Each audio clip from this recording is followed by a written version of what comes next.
Harper Lee puts the role of women and gender prejudice front and center in To Kill a Mockingbird, her novel set in the 1930s in Macomb, Alabama.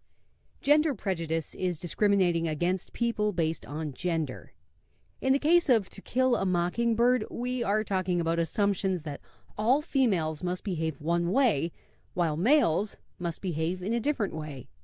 The protagonist and narrator, Scout Finch, is a young girl who would rather be anything than a girl. She associates women with frilly dresses, sitting in the background, and silence. As the novel begins, we understand that in Scout's mind, girls can't play boys' games, can't talk dirty, and in general can't have any fun. According to Scout, Macomb is a place where ladies bathed before noon after their 3 o'clock naps, and by nightfall were like soft tea cakes with frostings of sweat and sweet talcum. Scout wants no part of soft or sweet or being a girl. Scout is having a difficult time conforming to the rules of decorum prescribed for ladies in Macomb. Her Aunt Alexandra works tirelessly to help her make the leap from tomboy to woman. Scout resists. Aunt Alexandra would prefer that Scout play with small stoves and tea sets, but Scout puts up a fight every step of the way. Aunt Alexandra has moved in because, she says, we decided it best for you to have some feminine influence. This feminine influence, of course, is the last thing Scout wants. She has grown up around Atticus Finch, her father, and Jem, her brother, and she wants to be like them. She thinks being called a girl is an insult. Jem constantly gives her a hard time for being a girl and insists she act like one, telling her it's time you started being a girl and acting right. Atticus is fine with Scout being who she is, even if it means dressing in overalls and acting like a tomboy. He seems to hold the minority opinion. Their neighbor, Mrs. Dubose, for example, makes her displeasure known. What are you doing in those overalls? You should be in a dress and camisole, young lady. Harper Lee brings gender roles for young girls to light, providing voices on both sides of the argument. Atticus Finch believes she should be free to choose her path in life and that it will all work out as it should.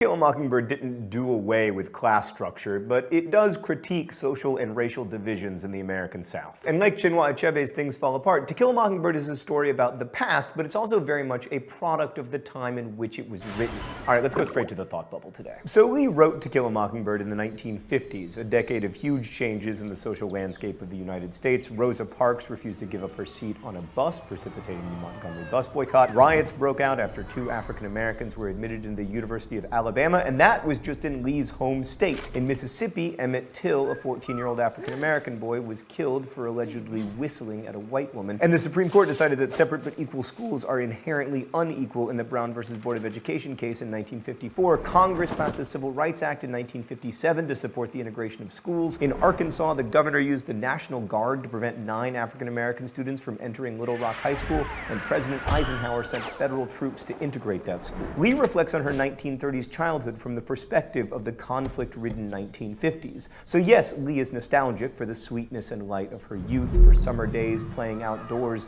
lemonade on front porches, reading on a father's lap. But she's also unflinching in her critiques of the bitterness and ignorance that characterize social and race relations. That combination of nostalgia and criticism makes Mockingbird both endearing and enduring. Thanks, Thought Bubble. So our hero and narrator, Scout, is confused by the hatred and violence she witnesses in her town. At the start of Mockingbird, Jem explains the social order of Macomb. The thing about it is, our kind of folks don't like the Cunninghams don't like the Yules, and the Yules hate and despise the colored folks. Scout doesn't like this. She argues that there is just one kind of folks.